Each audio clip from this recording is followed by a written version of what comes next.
Not to name any names, but the last book I read, the premise was great and it was awful. And I'm angry at the book. I'm angry at the author. I'm angry at myself. Like, how dare you waste such a good premise?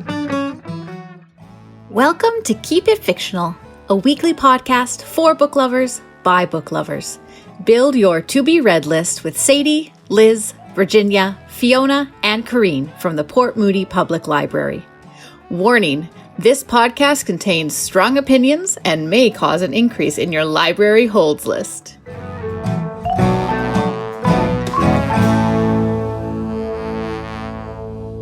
What makes you decide to pick up a book?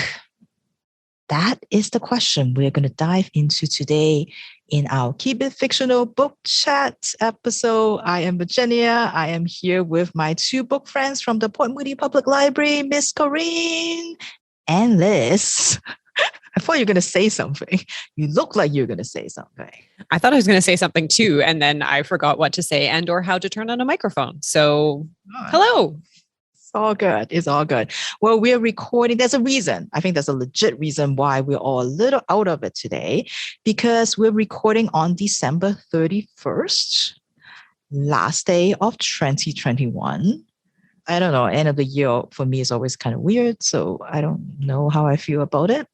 And I think in the past few years, they're all the same anyway. Every day is the same. They all blend into each other. So what is a new year? What is an old year? I don't know. But I thought I would start, because it's the last day of the year, I would love to know from my book friends, what is the last book you're going to read this year?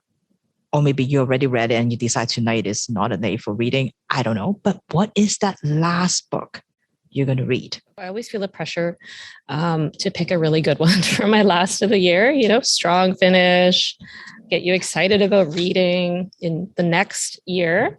So I have started this one already just in case I needed to find an alternate. So I am partway through this one. I am very satisfied with it so far. This one is called Lemon, and it is by Kwon Yo-sun. Kwon Yo-sun is a Korean author. So this book was originally published in Korean and has been translated into English, and a relatively quick translation. Sometimes we don't see these come out for years, but this was only written and published 2 years ago. Pretty excited about this one. Heard a lot of good buzz.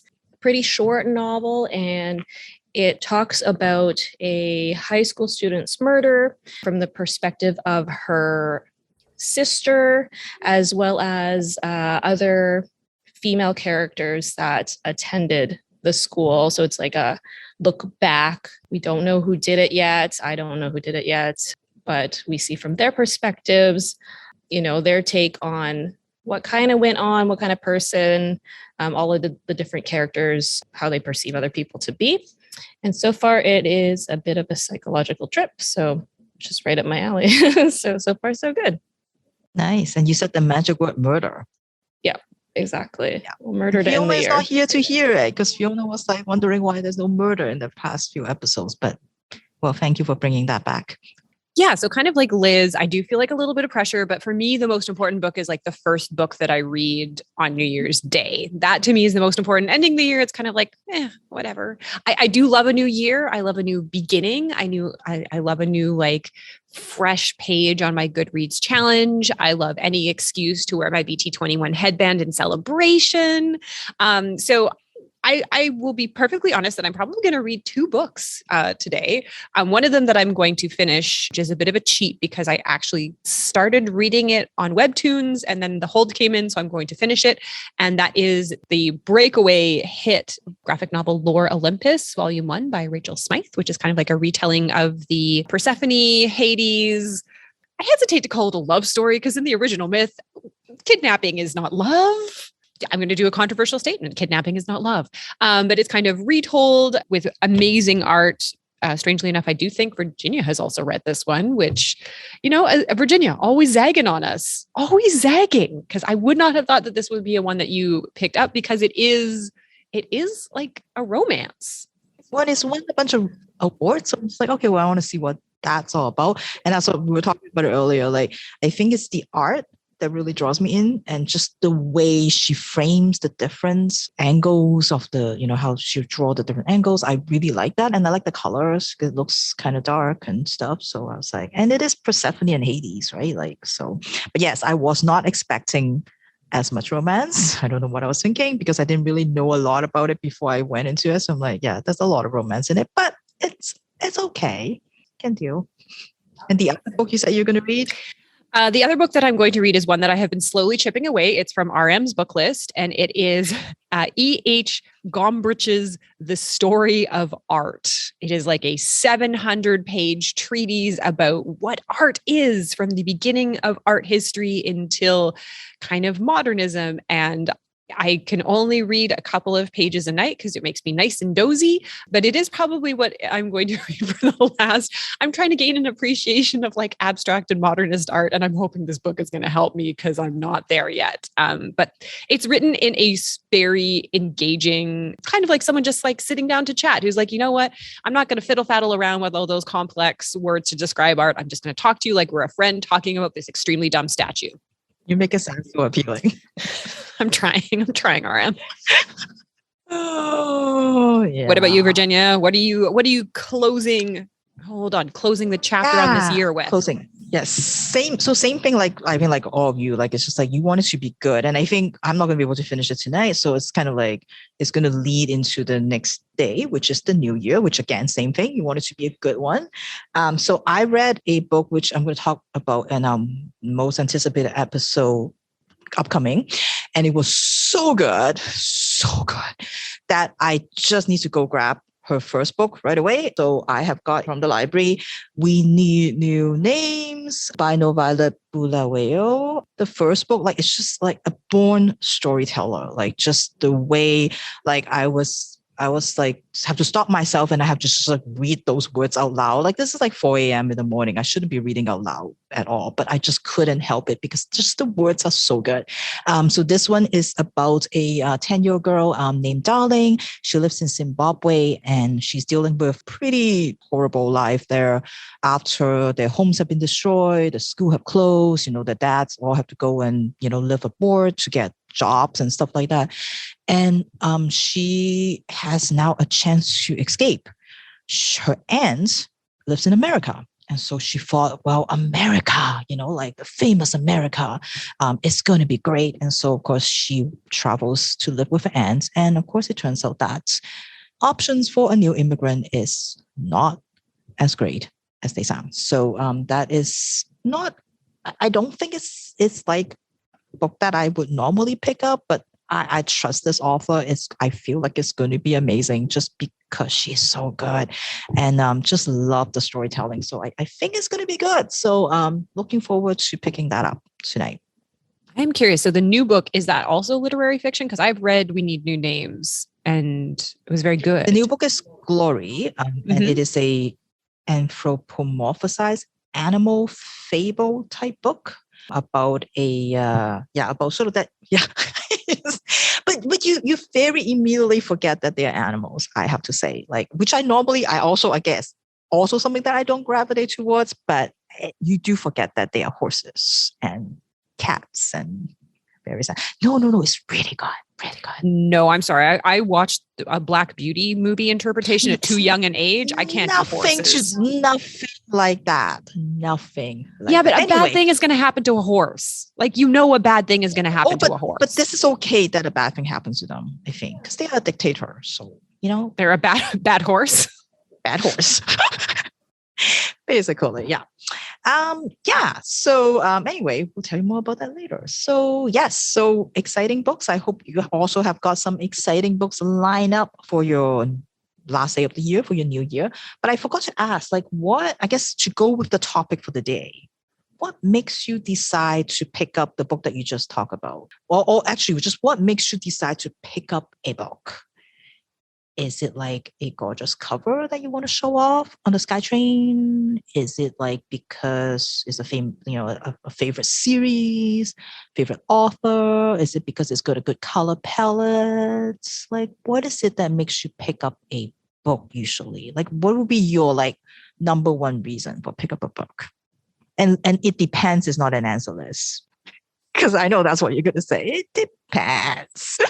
This is tough because, and I think actually Liz and I have something in common that we're both mood readers. And so it kind of like, oh gosh, I don't want to say the word it depends, but it's kind of like, I feel where the wind is blowing within my heart, within like the chambers of my heart cavity. And I just kind of like go that. But I think the number one thing that can probably make me pick up a book more than the author and more than a personal recommendation is if the premise is really good. Like if there's something in the description that kind of the description or the plot summary that really catches my eye, then I'm more likely to pick it up. Just thinking of the past few books that I picked up because of that and then hated. But that's still what drew me to them in the first place. Liz? Yeah, I think since I can't use my go-to line, along those same lines as Corinne, I think, how do I feel about the premise at the time that I want to pick up a book? And they all kind of promise something like this book is a evocative, emotional thriller that will keep you in suspense until the very end. And then I'm like, really? Really? Are you really going to do that for me? And if it intrigues me enough, then I will pick it up to find out if it is true or not. I feel like Liz and I do like vibe checks on books. Like, oh, does this pass our vibe check? You're so skeptical. So skeptical because I feel like, Liz, we've been burned in the past. So much disappointment. Yeah. Not to name any names, but the last book I read, the premise was great and it was awful. And I'm angry at the book. I'm angry at the author. I'm angry at myself. Like, how dare you waste such a good premise? Two things. First of all, stop reading it. Don't have to finish. But the other thing, I think it leads to kind of like today's topic, because I feel like a vibe check for me, I can do it probably much better, not from necessarily the premise, because do I trust what, listen, do I trust what the publisher is selling me? I don't know. But I feel that with some of the blurbs by other authors, often give me a better sense of what this book vibe is going to be. Because, yes, I know sometimes it's like, well, friends writing, recommending books of their friends' books. I get it. But I find that if it is a book that has a blurb by Lee Child, you kind of know like the style of the book, right? You know, like it gives you much better sense in the plot. Like it could be an interesting premise, but written by different people could be very, very different. So I find that those little blurbs kind of does help, to get a sense of what this book will be. Like if, it's a book blurb by like certain people, then you're like, okay, it's probably going to be about that style. And do I like that style? Yes, great. So this may be a book for you. So I find that really helpful in some ways. So for today, that's kind of our topic, is that we have chosen books that we have picked up because it was blurbed by an author or is recommended by an author that we respected, that we like, that we trust. So I would love to know from everybody when they're telling us about the book, like read the blurb that intrigued you and then tell us about the book. So should we start with Liz again? Liz, what is the book that you have picked up? Nice segue, by the way. Well done. All right. So this is a book that I have mentioned on a previous episode. If you go way back in the Keep It Fictional canon, it was a book on one of my most anticipated lists. And I've gotten flack for not actually following through on reading the most anticipated list. Look at you, Corinne. However, I did read this one, so I can assure you I analyzed this book thoroughly. So this one is called Leave the World Behind, and it is by Rumaan Alam. This book was on Barack Obama's summer reading list of 2021. So even though it was published in 2020, he put it on his mid-year reading list. And I enjoy Barack Obama's writing. I think he's really intellectual without being condescending. He just has a very easygoing, conversational style of explaining complex things that maybe I wouldn't normally care about, like American politics, but in a way that makes it engaging and accessible for everyday readers, which I really appreciate. And throughout the years that he's been doing this list, I think back to like 2016, maybe even 2015, every time he does his summer reading list or his year-end list, I always find his selections really diverse and interesting and sometimes eclectic. and surprising. So I tend to, trust that there is at least, even if it's not a genre maybe that I would read, that I trust that there is quality behind the writing for the books that he selects. Anyways, on to Leave the World Behind. Now, we start our book with Amanda and Clay. They are two Brooklynites with two teenage children, and they want to get away from the city. So they have signed up for a week at an Airbnb type place, a luxury rental home in Long Island. So kind of not quite in the sticks, but far enough from the city that they feel that they can unplug for a bit. Giant kitchen with every amenity they could need while they are away, a swimming pool and a hot tub out back, just them, the kids, and hanging out and hopefully having a good time. Now, early on in their vacation, they hear a knock on the door. And when they open that door, there is a couple standing before them named George and Ruth. And they've showed up unannounced and they ask to come in. But they're not just random people who happen to be passing by this house. They are actually the owners of this house who had rented it to Amanda and Clay. They normally live in New York City, but there's been a blackout. And they have left their Park Avenue apartment for their country home because staying in the city didn't seem safe. At this point in the story, it is not really clear what precipitated the blackout, why they maybe felt unsafe in the city and felt that they had to retreat. That is all very unclear, but they just felt the compulsion to get out of there. They haven't been able to connect to media channels or with friends and family, so they are kind of like literally and figuratively in the dark. Soon, though, other strange happenings start to occur, which make all of these people in our story think maybe this is more than just a failure of the power grid. Now, at the country home, hundreds of deer suddenly appear in the backyard. Some strange change in migration path. Like this has not been anything that's been seen ever, let alone recent memory. A flock of flamingos is taking up in the swimming pool and splashing around and just making themselves at home. And then on occasion, there are noises that are loud enough and sharp enough to crack the glass sliding doors of the house. These are all strange occurrences that they've all seen with their own eyes, but nobody can explain it. Nobody can connect their phones to try and get any media reports other than the occasional blip of a alert saying, there is a blackout in New York State. Stay home. Don't go out. That is all they know. So kind of ironic that for the last book, the last episode of 2021, I decided to choose yet another post-apocalyptic tale. But I guess, old habits die hard. This is a tale of disorientation, not just because we as the readers and also the characters don't know what is going on, but it is also a story about the disorientation that Amanda and Clay, who are white and middle class, feel when the owners of the house, who are obviously very affluent, they own this country home, they live on Park Avenue, George and Ruth show up, mostly in part because they're Black. So for Amanda and Clay, who want to live the good life and have kind of been in their sort of happy little bubble, this is all very strange for them. And you can see that not only are they trying to reconcile, okay, what is going on in the outside world? Is our family in danger? How can we protect our family?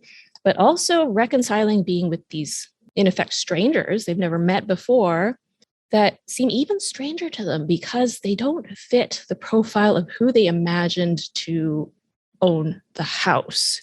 So sad to say for Amanda and Clay, who have been kind of in their own little world and preoccupied very much so with their own affluence or lack of affluence or their aspirations socially and culturally, this is a bit of a trip for them on many different levels. So I do want to have a caveat out there for this book. If you like reading books where things are all wrapped up nice and tidy, where, oh, that's what happened. Okay, that explains the flamingos and the deer and the blackouts. This is where the characters leave off. If you want a happy ending or a not so happy ending, this book kind of leaves you in limbo, sort of like how we are feeling right now at the end of 2021. So if continued limbo is not your thing, if you just want one thing in this one book to resolve itself, this probably isn't the book for you. But if you do want a book that does get you thinking about human interaction, sort of relationships between people's perceptions and things that maybe they didn't know about themselves in terms of what those perceptions are, then this might be a book that you'll want to pick up as well, in addition to myself and Barack Obama. So very fine company. That is Leave the World Behind, and it is by Rumaan Alam. Thank you, Liz. I feel like you pretty much convinced me that this is a book I need to pick up because I love limbo. I love to not know what's going on.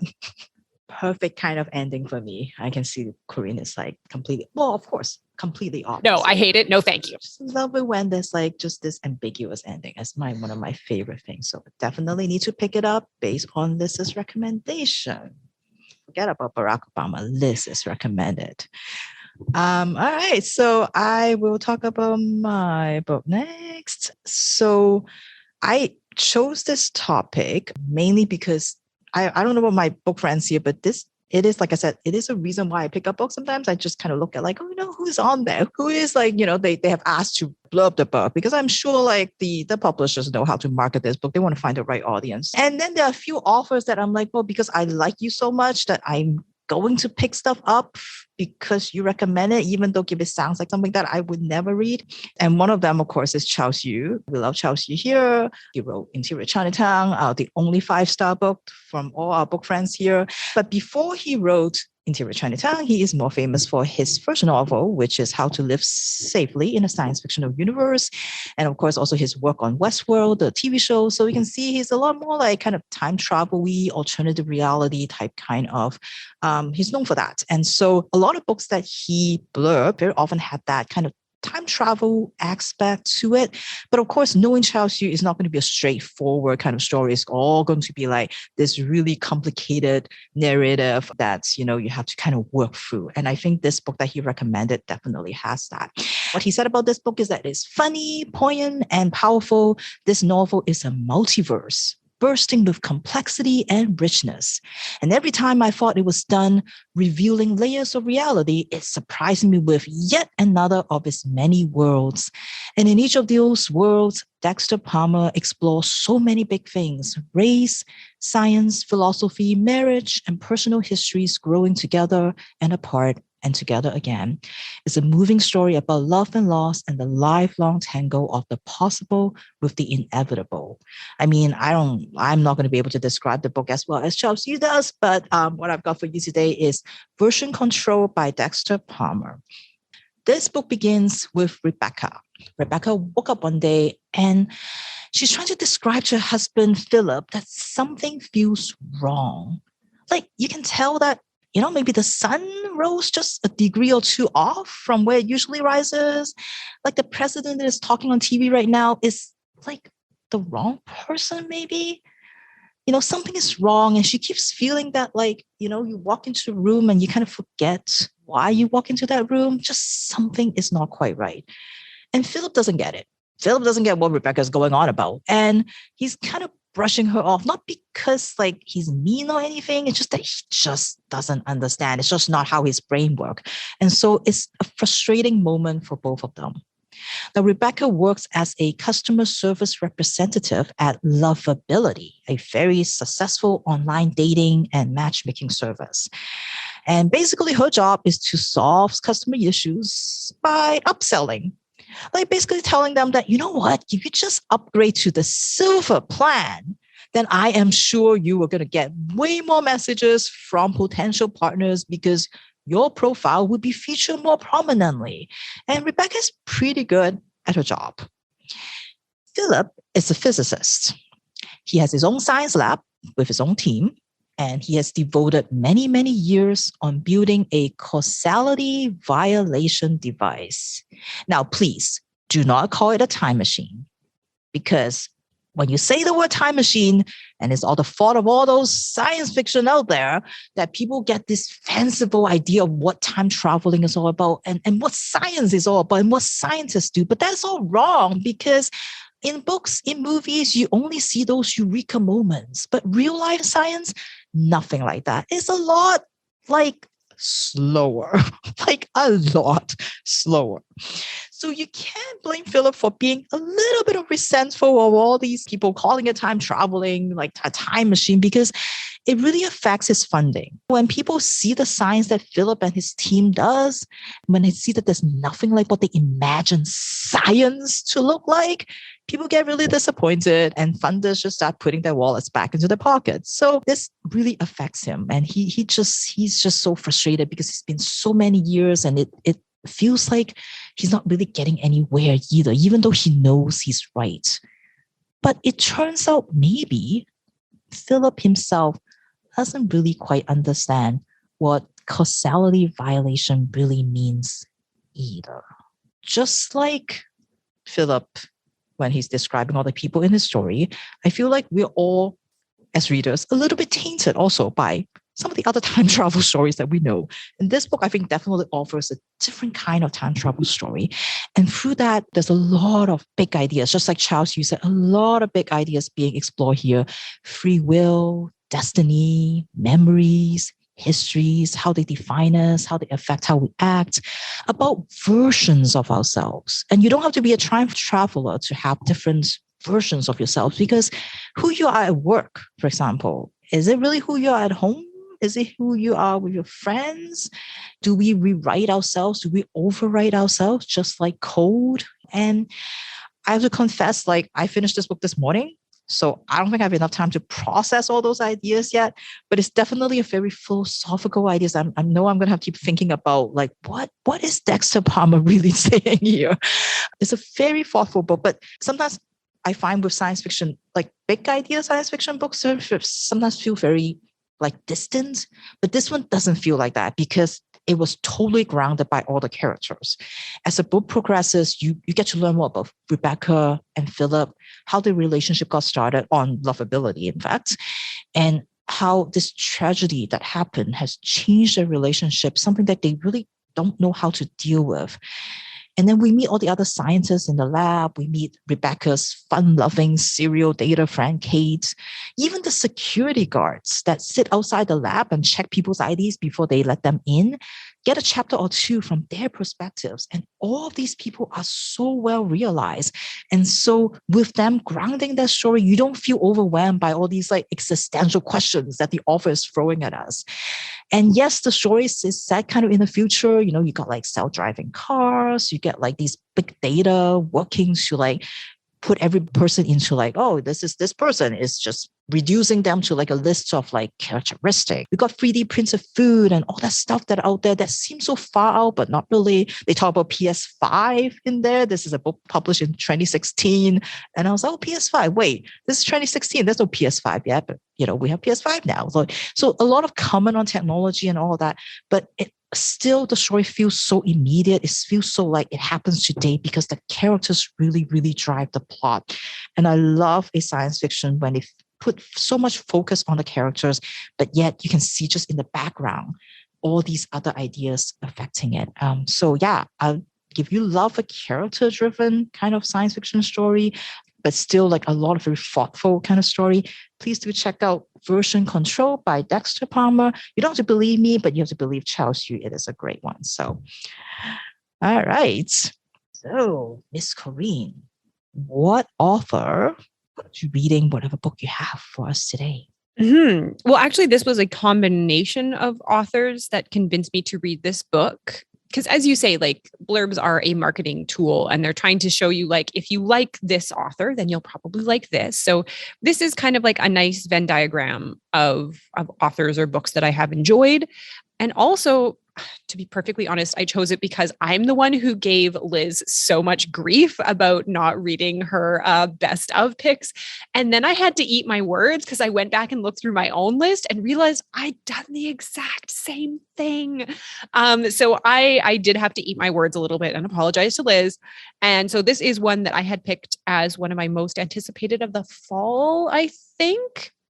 But I just wasn't in the mood for it. But thankfully, this book was blurbed by Steph Cha, S.A. Cosby. And the reason why I really picked it up this time was because it was blurbed by Simone St. James, who wrote The Sundown Motel, which was one of my favorite books of last year and has a new book coming out next year that I'm excited about. And the blurb for this particular book is that it is a delicious, twisted treat for lovers of noir. Sylvia Moreno Garcia is a masterful writer who pulls you into her dark world and never lets you go. From the suspenseful, slow burn plot to the crisp, desperate characters, you will be obsessed. Yeah, so that's a pretty strong blurb by an author that I really like. So I to be honest, I picked this up in an airport. And so it was very handy to have nearby. And this is finally the time that I took the plunge and I read Velvet Was the Night.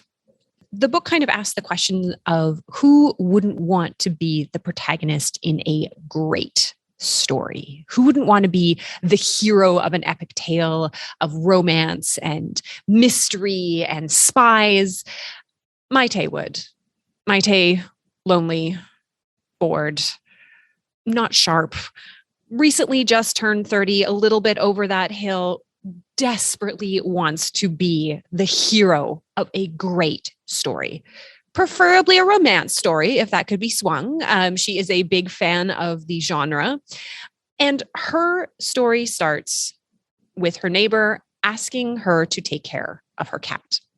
Her neighbor, Leonora, is a beautiful, young bohemian artist with lots of suitors who come in and out of her apartment at strange hours, who lives the amazing, fascinating life that Maite desperately, desperately wants. Maite is a secretary who works for a not very exciting law firm and mostly gets sent to buy socks for the owner of the law firm on her lunch breaks and kind of yearns for a life a little bit more exciting than that.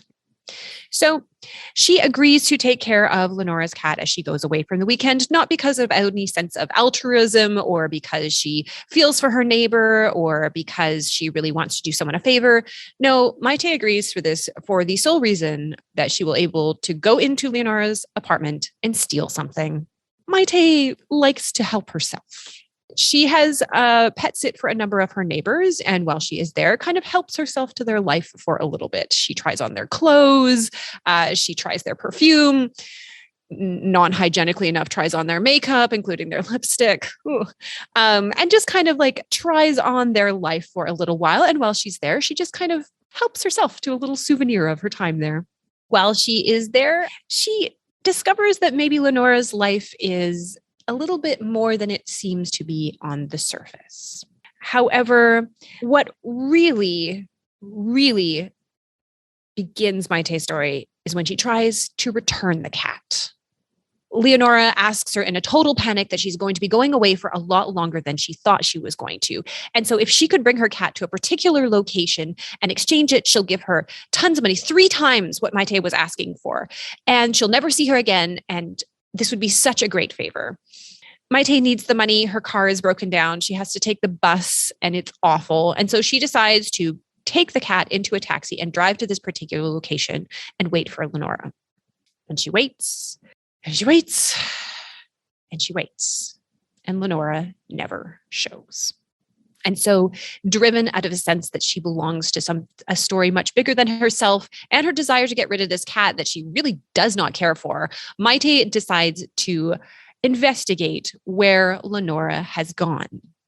This story intersects with Elvis, who is a young member of the Hawks, a quasi-military counter-revolutionary, probably part of the government group, who is also searching for Lenora for their own reasons. The story has spies, government agents, secret police, a little bit of romance. But at the heart of it all is Maite's strong desire to just be a little bit more interesting and part of something bigger than herself.